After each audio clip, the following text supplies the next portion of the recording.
seja. Amém. Entregamos a Nossa Senhora cada palavra dessa formação e o coração de todos que vão ouvir. Ave Maria, cheia de graça, o Senhor é convosco. Bendita sois vós entre as mulheres, bendito é o fruto do vosso ventre, Jesus.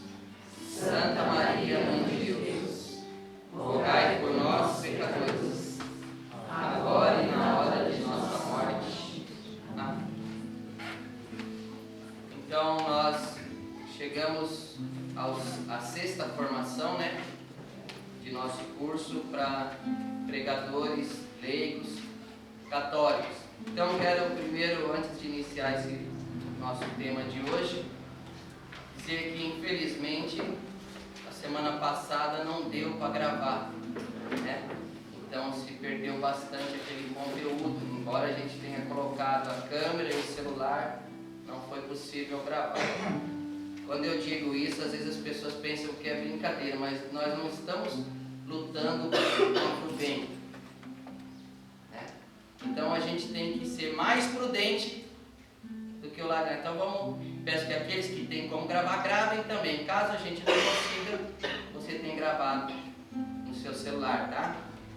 Se não é a primeira vez, muitas vezes já aconteceu isso, da gente gravar e não sai nada depois no vídeo, tá? Então vamos tentar anotar o máximo de coisa possível, porque se a gente deixa para depois pegar no vídeo e de repente não vem o vídeo, a gente fica sem as informações, tá bom?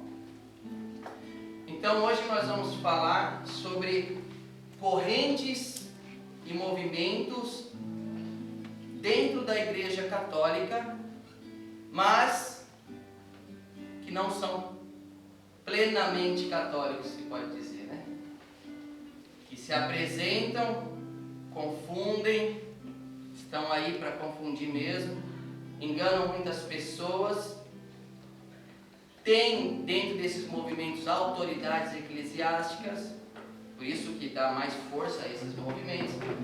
Mas nós vamos ver aqui como eles não são católicos, tá? Então, não dá tempo de nós falarmos de todos os movimentos. Então vamos falar dos mais famosos, dos que estão atuando ultimamente, assim, principalmente nas mídias, Vamos falar da Teologia da Libertação, que é um movimento que se diz católico, tem bastante membros clérigos, bispos, cardeais, padres, que abraçam essa ideologia. Vamos falar também do tradicionalismo, que também está na moda, que é a Fraternidade Sacerdotal São Pio X, que se apresenta também como defensoras da fé católica, da tradição, da moral. Um é o veneno e o outro é o efeito colateral. Tá? São dois extremos que, na verdade, nenhum dos dois, nem o extremo direito, a Fraternidade Sacerdotal São Pio X, nem o extremo esquerdo, que seria a Teologia da Libertação, nenhum dos dois comungam da verdade católica. Nenhum dos dois movimentos. Tá? Os dois movimentos, vocês vão perceber aqui na pregação de hoje, se eu conseguir, se der tempo da gente explanar o mais rápido possível, vocês vão ver como seus ensinamentos não vão de acordo com a doutrina da igreja. Nós já estudamos nos cursos, nas aulas anteriores, sobre magistério, sobre tradição, sobre o que é a doutrina da igreja. E agora a gente vai começar a se deparar, a se confrontar com doutrinas dentro da igreja que não são igreja.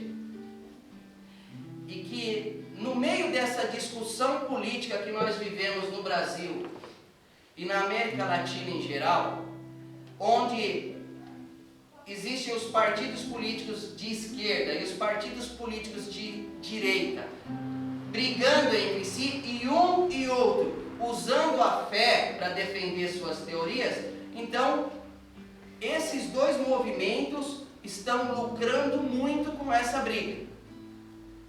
Então a Fraternidade Sacerdotal São Pio X, os tradicionalistas, estão arrebanhando multidões de católicos, E só para a gente ter uma ideia, essa fraternidade é excomungada pela igreja. Foi excomungada pelo Papa Bento XVI em 2013. É excomungada. Então, quem adere a ela automaticamente entra em excomunhão. Olha só. E tem arrebanhado, porque eu tenho visto nas redes sociais muitos católicos bem intencionados. Por isso que eu dizia que um é a doença e o outro é o efeito colateral. Nenhum dos dois é um remédio. O remédio é a doutrina. Esse efeito colateral, por causa da extrema esquerda, por causa da teologia da libertação, da negação total dos dogmas que a teologia da libertação promove, por todas o desprezo à moral católica que a teologia da libertação promove, por causa disso, então os católicos que não concordam com isso acabam caindo no outro extremo em nome de defender a fé. E eu já vi até missionários que curtem as páginas, claro que sem saber, mas a partir de hoje estão sabendo, as páginas e as postagens dessa fraternidade, porque é muito bonito as coisas que eles falam, é muito maravilhoso, só que são excomungados. Tá? Então vamos lá. Iniciando primeiro.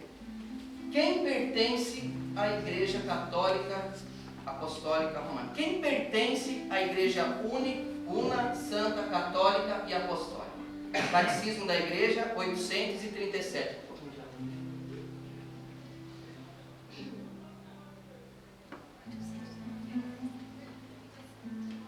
Catecismo da Igreja 837. Está escrito assim, ó. São incorporados plenamente à sociedade da Igreja os que, tendo o Espírito de Cristo, aceitam a totalidade de sua organização e de todos os seus meios de salvação nela instituídos, e também aceitam sua estrutura visível regida por Cristo através do Sumo Pontífice, o Papa, e os bispos em comunhão com ele. Então, quem não aceita a totalidade da fé católica, a autoridade do Papa e a autoridade dos bispos em comunhão com o Papa, em comunhão plena com o Papa, quem não aceita isso não está incorporado à Igreja. Só nesse parágrafo nós já conseguimos excluir os dois movimentos. Só nesse parágrafo. Primeiro, a teologia da libertação nega a maioria dos dogmas. A teologia da libertação, por exemplo, uma parte do ramo, algumas pessoas, tem até uma organização que chama Liga das Senhoras Católicas, que defendem o aborto, defendem um monte de coisa, são da teologia da libertação e são excomungadas também pelo Papa João Paulo II. Já não são mais, se apresentam ainda, usando o nome de Liga das Senhoras Católicas. É muito famosa essa, no Brasil nem tanto, mas na América Latina é muito famosa esse movimento, Outro movimento, Católicas pelo Direito de Escolher. É outro movimento da teologia da libertação também. Outro ramo da teologia da libertação que é, como que eu posso dizer assim, que tem uma comunhão quase que plena com as ideias do comunismo, do socialismo, do marxismo, também condenada pelo Papa Bento XVI, E não está em... Primeiro que comunismo é quem adere às ideias de comunismo está automaticamente excomungado da igreja. Isso é doutrina da igreja,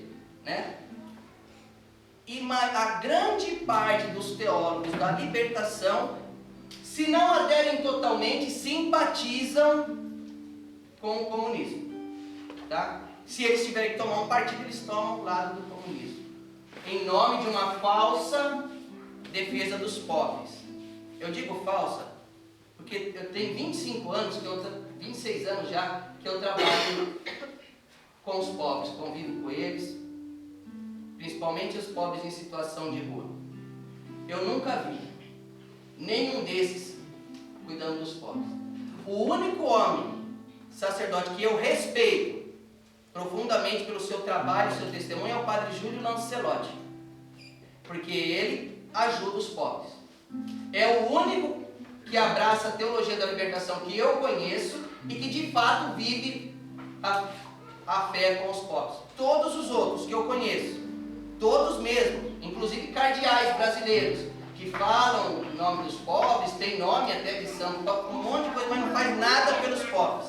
Nem sequer gosta de ficar perto dos pobres. Nem sequer na casa da voz dos pobres quer vir. Depois de inúmeros convites. Tá? Então, se fala muito dos pobres, mas é aquela descendência de Judas. Judas também era um cardeal, um apóstolo, sabia? Escolhido a dedo pelo próprio Jesus. Então não estava errado Jesus quando nomeou o apóstolo. Por isso que não está errado o Papa quando sabe um cardeal. Está errado ele quando ele nega a função dele. Por causa de interesses pessoais, que fez Judas. Então tem a descendência de Judas até hoje aí. Que fala dos pobres, mas com interesses políticos por trás. Fala da igreja, fala disso, fala daquilo, mas não vive nada que a igreja ensina. Olha só que legal. Falam bastante dos pobres, no caso dos cardeais que apoiam a teologia da libertação. Um cardeal ganha mais ou menos de 5, 6, 7, dependendo do grau dele, do tanto de tempo da igreja, de salários mínimos. Tem motorista particular, carro pago pela igreja, casa paga pela igreja, empregada para lavar sua roupa, pago pela igreja. Quem faz comida para ele é pago pela igreja. Tudo com dinheiro meu e seu, que a gente dá na coleta. Com o seu dinheiro pessoal, eles ganham, por exemplo, mais do que eu pessoalmente, 7, 8 vezes mais do que eu, cá, por mês eles ganham. Olha o tanto de obra que nossa comunidade tem e olha quanto que eles têm. Só é partilha e só quer que partilha o bem do outro. O seu não. O seu não. Não põe.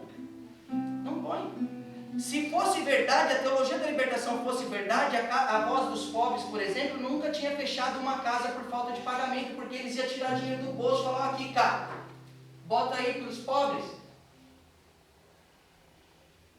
Nunca fizeram. Porque são discursos vazios, né? E pelo outro lado, o tradicionalismo, né? Não aceita, aqui ainda nesse mesmo primeiro parágrafo do catecismo que nós estamos citando, ó, que também para ser incorporado à sociedade da igreja, precisa aceitar o sumo pontífice e os bispos em comunhão com ele para ser igreja. A sociedade sacerdotal São Pio X, não, para eles o Papa Francisco é a besta do Apocalipse. E o Concílio Vaticano II foi a mão de Satanás. E um monte de católico bobinho, seguindo suas partes, dando moral para eles, e é isso, o tradicionalismo, é isso, o tradicionalismo. Então a gente percebe que a briga política conseguiu fortalecer os dois inimigos da igreja. E a verdadeira doutrina da igreja tem sido desprezada. E, por exemplo, a voz dos pobres. A voz dos pobres é desprezada pela teologia da libertação porque dizem que nós somos tradicionalistas, porque a gente adora Jesus, a gente obedece à igreja, as nossas freiras usam hábito, as deles não, e uma série de outras coisas. Então nós somos tradicionalistas, nos desprezam. Os tradicionalistas nos desprezam, porque eles dizem, não, eles cuidam dos pobres, eles defendem os pobres, eles são... Vocês percebem? Nós não estamos nem na esquerda nem na direita da cruz de Cristo, nós estamos no centro com Cristo. Nós não somos o ladrão crucificado na direita nem na esquerda. Nós estamos dentro do coração de Cristo no centro. Então, a gente recebe crítica de um e de outro por ser igreja. Por ser igreja. Continuando.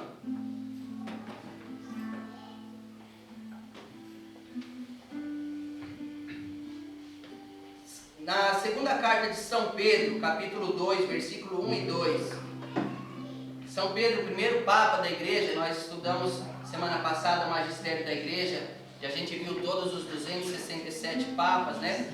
Claro que eu não falei o nome de cada um, mas disse os 10 primeiros, 10 últimos. Mas a gente vê que a Igreja tem essa sucessão apostólica. Então, o que dizia já o primeiro Papa, instituído pelo próprio Jesus Cristo? Segunda carta de São Pedro, capítulo 2, versículo 1 e 2. Diz assim, ó. E também houve entre o povo falsos profetas, como entre vós haverá também falsos doutores, que introduzirão encobertamente heresias de perdição, e negarão o Senhor que os resgatou, trazendo sobre si mesmo repentina perdição. E muitos seguirão suas dissoluções, pelos quais será blasfemado o caminho da verdade. Uma parte muito importante, ó. Falsos doutores que introduzirão encobertamente heresias de perdição. Vê se está certo aí, velho. Tá. Que introduzirão encobertamente heresias de perdição. Então, nunca uma heresia é colocada abertamente, sempre encoberta, sempre com uma cara de verdade. Porque se coloca uma mentira com cara de mentira, ninguém abraça. Quando Satanás tenta Adão e Eva lá no Gênesis, ele diz assim, não, o fruto dessa árvore é bom, vai dar para vocês conhecimento. Sempre é com uma máscara de algo bom, senão o ser humano não cai. Ninguém vai procurar o mal para si. Para se enganar, precisa que aquele mal pareça bom, pelo menos, né? E ainda São Pedro diz, e esses tais perseguirão aqueles que ensinam a verdade, e será blasfemado o caminho da verdade. Então aqueles que ensinam a verdade recebem críticas, blasfêmias, perseguições, incompreensões. Olha só, qualquer comunidade da teologia da libertação, qualquer bispo, sacerdote, como o arcebispo de Londrina, que fez uma via sacra onde colocou a Dilma e o Lula como se fosse Jesus na via sacra, né? Porque eles são teologia da libertação. Pode fazer isso, ninguém chama a atenção deles. Agora vai eu, cá, fundador da Voz dos Pobres, fazer um risco errado aqui e chegar com os cardeais, sou chamado no dia seguinte lá, como já fui muitas vezes, para esclarecer o que eu falei. Porque ensinar a verdade está fora de moda. A verdade custa. Então a verdade tira o sossego daqueles que querem viver na mentira. Vocês podem perceber por aí quantos bons sacerdotes foram afastados do seu ministério por pregarem a verdade, e quantos maus sacerdotes continuam fazendo um mau testemunho miserável até nas televisões e continuam fazendo.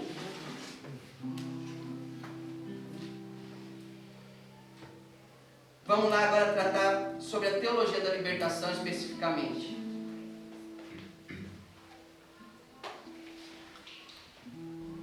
Muitos têm como pai da teologia da libertação o teólogo Gustavo Gutierrez, que no ano, se não me engano, de 1978, lançou o primeiro livro sobre teologia da libertação. Mas, na verdade, a teologia da libertação, ela é o cumprimento da profecia de Nossa Senhora de Fátima, que diz para os pastorinhos que a Rússia, a União Soviética da época, ia espalhar seus erros pelo mundo, ou seja, o comunismo pelo mundo. A teologia da libertação nada mais é do que isso. Então vamos dar nome aos bois.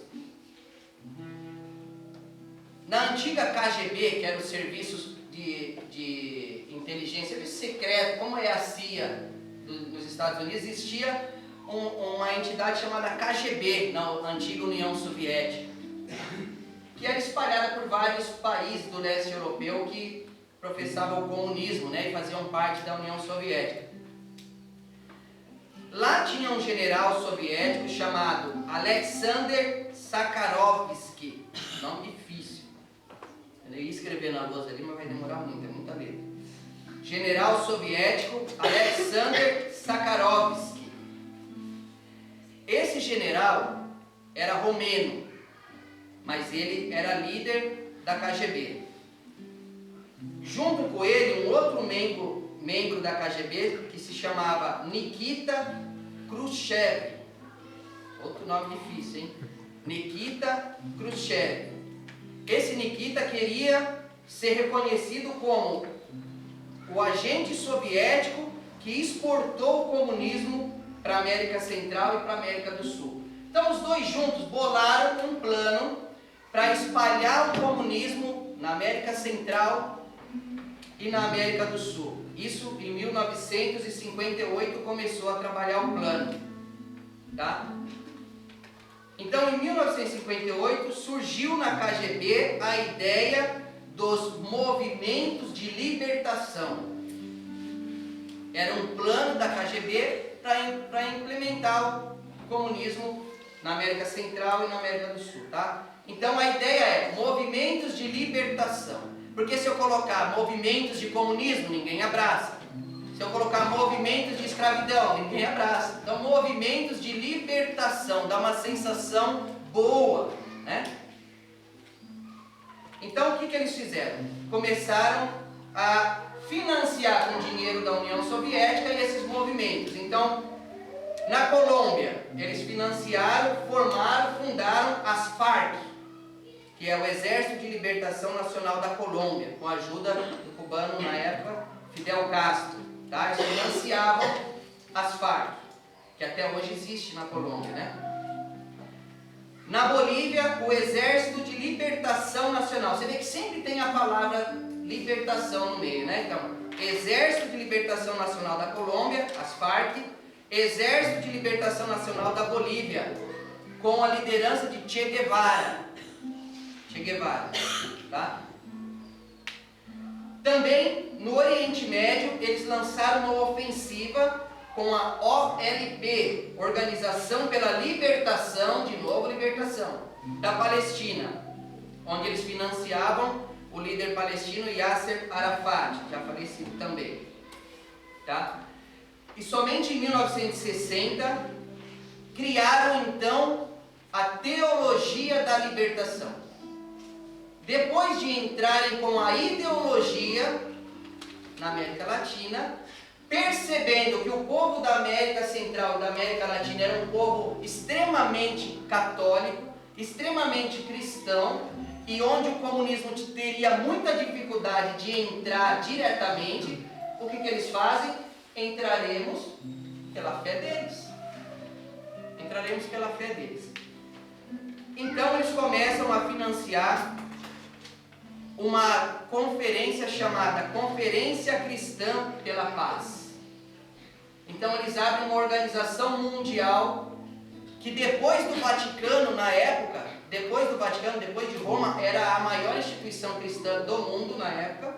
Eles muito rápido fizeram isso porque tinham muito dinheiro para isso. E em 1968 essa Conferência Cristã pela Paz, criada pela KGB, manipulou e convenceu alguns bispos católicos na Conferência de Medellín. E dali para frente é a história que nós conhecemos. De Medellín para cá, aí aparece Gustavo Gutiérrez. Depois de tudo isso aqui que aparece o tal pai da teologia da libertação, Gustavo Gutiérrez, que o pai na verdade é a KGB, né? Mas aí aparece Gustavo Gutiérrez, depois aparece o Frei Leonardo Boff, depois aparece o Frei Beto e tantos outros nomes da teologia da libertação, né? Que estão aí até hoje enchendo o saco.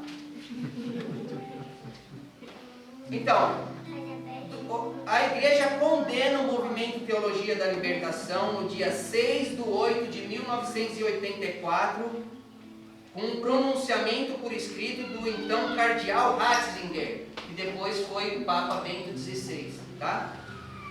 Então, no dia 6 de 8 de 1984, o cardeal Ratzinger, então, ele condena as heresias da Teologia da Libertação e proíbe que se ensine isso nas teologias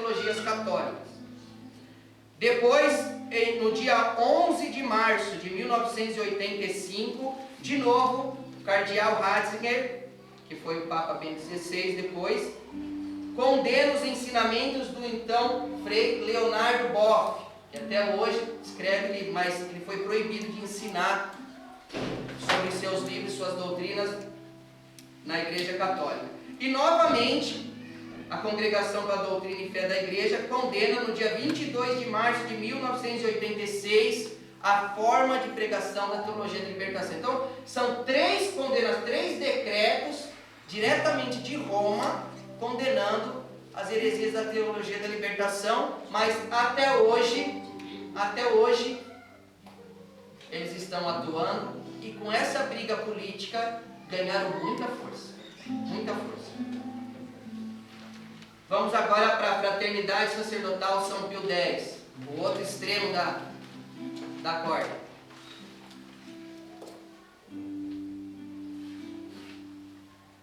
Para que vocês saibam, ó, eles usam sempre essa sigla, ó, FSSPX. FSSPX. Fraternidade Sacerdotal São Pio X. Se você entrar no site deles, ou se você blog ou qualquer rede social deles, você vai achar que entrou no Vaticano. Que é tudo maravilhoso, é a história dos santos, é a defesa da doutrina, da moral católica, uma coisa maravilhosa, né? Porque se coloca de qualquer jeito no arrebanho, né? Mas vamos saber um pouquinho sobre eles. Primeiro, eles negam o Concílio Vaticano II, aquilo que nós estudamos há 2 aulas atrás aqui. Eles negam tudo, os 16 documentos do Concílio Vaticano II, para eles são heresias. Para eles, o Espírito Santo, que Jesus prometeu, que ia sempre guardar a igreja contra as portas do inferno, para que elas nunca prevalecessem contra a igreja, eles acham que o Espírito Santo dormiu um pouquinho durante o concílio, e deixou de assistir à igreja, e aí o diabo veio e prevaleceu as portas do inferno, mas só eles que são espertão escaparam, né? É isso que eles acham, ó. Essa fraternidade foi fundada em 1º de novembro de 1970 pelo arcebispo francês Marcel Lefebvre. Eu não sei falar esses nomes franceses assim, mas só letra assim, ó, Lefebvre. É um nome, muita consoante, pouca vogal, né? Lefebvre, né? Marcel Lefebvre, do irmão Paulo. Tá? Esse arcebispo francês, logo após o Concílio Vaticano II, ele se rebela contra a igreja e atrás dele vai um monte de gente arrebanhada. Ele leva um monte de gente atrás dele, sacerdotes, outros bispos, né? E formam um movimento muito forte chamado Fraternidade Sacerdotal São Pio X. Em 1988, o então Papa, hoje Santo João Paulo II, excomungou o arcebispo Marcel Lefebvre. Foi excomungado em 1988, excomungado junto com ele todo mundo que o seguia, claro. Só para a gente ter uma noção, por exemplo, em Moarama, onde nós temos uma casa, teve um sacerdote que de vez em quando vinha celebrar em nossa casa e por motivos canônicos ele foi excomungado da igreja. Foi excomungado lá em Moarama, no ano retrasado. Dom Mamed fez um decreto, colocou em todas as paróquias que tal sacerdote não fazia mais parte do clero católico, tinha sido excomungado. E o pessoal continuou indo nas missas que eles celebravam. Ele se filiou à igreja ortodoxa e continuou celebrando e tal. E o pessoal continuou indo. Então foi feito outro pronunciamento dizendo, olha, esse sacerdote está excomungado. Automaticamente, quem consciente de que ele está excomungado participa, se auto-excomunga. É o que acontece com essa associação, tá? É o que acontece. O fundador deles foi excomungado. Depois, em 2009, o Papa Bento XVI tenta reconciliar com esse movimento. Por ser um movimento muito grande, por ser um movimento que tinha muitos padres e bispos, o Papa Bento XVI então tenta chamá-los de volta à comunhão católica, em 2009. O Papa faz um motu próprio. O que é um motu próprio? Motu próprio é quando o Papa faz uma declaração de próprio punho, determinando alguma coisa que vira lei a partir do momento que ele escreve. Então o Papa faz um motu próprio, autorizando e normatizando a missa no rito tridentino, permitindo que dentro da igreja, como a gente tem na Capela Santa Luzia, no centro da cidade, ali atrás da Catedral da Sé, temos ali uma igreja que reza esse rito, autorizado por um motu próprio do Papa Bento XVI. Lá se reza em latim, voltado para o altar, como era a forma antiga antes do Concílio Vaticano II. O Papa faz isso exclusivamente para que esse povo dessa fraternidade voltasse para a igreja e pudesse celebrar no rito que eles gostassem. Se o problema é o rito, tá bom, vocês estão autorizados a celebrarem em latim. O problema é o idioma? Fale em latim. Não, o problema é ficar voltado para o altar, não para o povo? Pode ficar voltado para o altar. O Papa deu todas as condições para que eles voltassem. Inclusive, o Papa Bento XVI retira a excomunhão do arcebispo Marcel e da sua associação, com a condição, né, claro, com a condição de que eles voltem à comunhão com a igreja. Então, por exemplo, se vocês voltarem para a igreja, não tem excomunhão mais, acabou. Retiro, é Papa, ele pode fazer isso.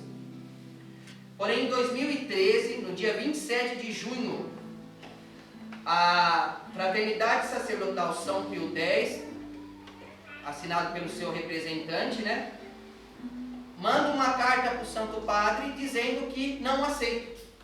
Não querem obedecer ao Papa. Não querem, eles já estão acostumados a obedecer eles mesmos, fazer o que dá na telha. Não quer, a questão não era mais a liturgia. Aquilo era só a desculpa, mas na verdade por trás estava a rebelião, o não servirei, é o que estava por trás. Tanto que o Papa pôs todas as cartas que ele queria na mesa. Mesmo assim eles não fizeram a comunhão. Então permaneceu excomungado. Então estão excomungados. É uma associação que não tem comunhão com a fé católica, mas se apresenta como católica. Inclusive o padre que era fundador da Arca de Maria, não sei se é Arca de Maria, o padre Rodrigo Maria, se filiou a essa associação, né? Automaticamente se excomungou da igreja, tá? Em desobediência também. Vamos lá. Eles dizem, essa associação, para a gente terminar, dizem que são os defensores da verdadeira igreja. Né? São os defensores da doutrina, eles falam que são os guardiões dos dogmas, porque a igreja depois do Concílio Vaticano II não guardou dogma. Então, para justificar para eles, para pregar para eles e para quem for assistir esse vídeo depois, vamos não citar o Concílio Vaticano II, que eles não aceitam. Concílio Vaticano I diz assim, ó, no documento, a abreviação é DS, mas o nome é em alemão, eu não sei falar, tá? DS 3074 do Concílio Vaticano I diz assim: Concílio Vaticano I, que foi realizado em 1869.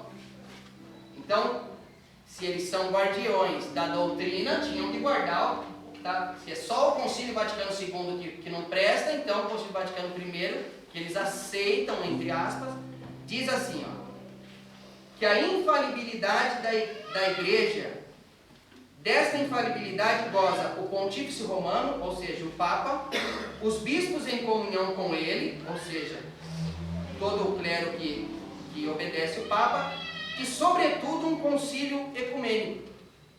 Então, o que está dizendo o Concílio Vaticano I? Que em um concílio ecumênico, como o Concílio Vaticano II e como todos os outros 21 concílios que a igreja teve, todos os concílios são protegidos pela infalibilidade da igreja dada por Jesus Cristo e pela assistência do Espírito Santo ao Papa e aos concílios. É impossível que o Papa, em matéria de fé e moral, erre. É impossível. Isso é fé católica, isso é dogma católico. O Papa pode errar pessoalmente? Claro que pode, ele é gente. O Papa pode errar numa escolha pastoral, numa decisão pastoral, por exemplo, falar, vamos fazer assim, uma decisão pastoral. Claro que pode. Teve muitos erros já em decisões pastorais, que depois foram voltar atrás, fizemos outra coisa, né? Tantas coisas. Agora, em questão de fé, dogma, moral, o Papa não erra porque ele é inspirado e protegido pela força do Espírito Santo. Ou nós acreditamos nisso plenamente, ou nós estamos aqui fazendo papel de bobo. Ou nós acreditamos que Jesus disse que as portas do inferno não prevaleceriam contra a igreja, porque o Espírito Santo assistia e tudo que você ligar na terra vai ser ligado no céu, e tudo que desligar vai ser desligado do céu. Ou acreditamos na palavra do Filho de Deus que fez essa promessa, ou a nossa fé é vã. Né? Então, em matéria de fé e moral, o Papa e os concílios são infalíveis. Infalíveis. Então, se eles se dizem guardiões dos dogmas e da fé, deveriam guardar esse dogma da infalibilidade papal e da infalibilidade da igreja em reunião, em concílio. Uma vez, eu estava vendo umas postagens dessa turma aí. Estavam postando um debate lá ao vivo, não lembro se era no Facebook. Estava fazendo e eu entrei para falar, e tinha lá o bispo deles falando, né, que eram defensores, que o Papa era besta e que não sei o quê, mas que eles eram defensores dos dogmas. Eu perguntei a ele, falei assim, mas Jesus deu mesmo essa infalibilidade para a igreja? Sim, e nós guardamos a infalibilidade da igreja, e nós somos essa igreja, porque... Eu falei, então por que vocês acham que o Espírito Santo dormiu no Concílio Vaticano II e deixou de assistir o Papa? Aí ele me excluiu do coisa. Aí eu entrei de novo, perguntei, aí ele excluiu o meu comentário. Aí eu entrei de novo e ele excluiu o meu perfil.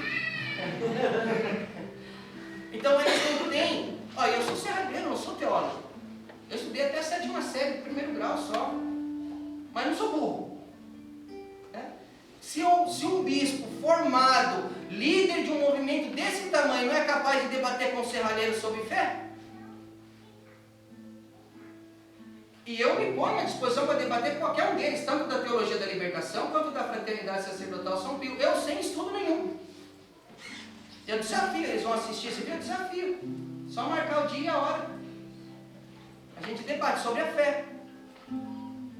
Mas eles não têm argumento, só existe interesse.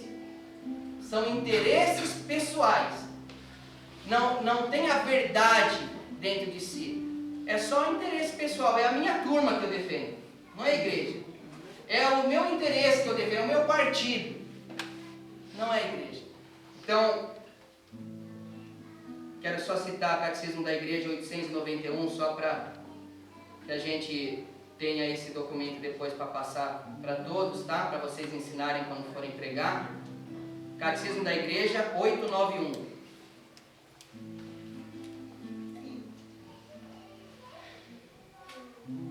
Diz assim, ó, sobre a infalibilidade do Papa.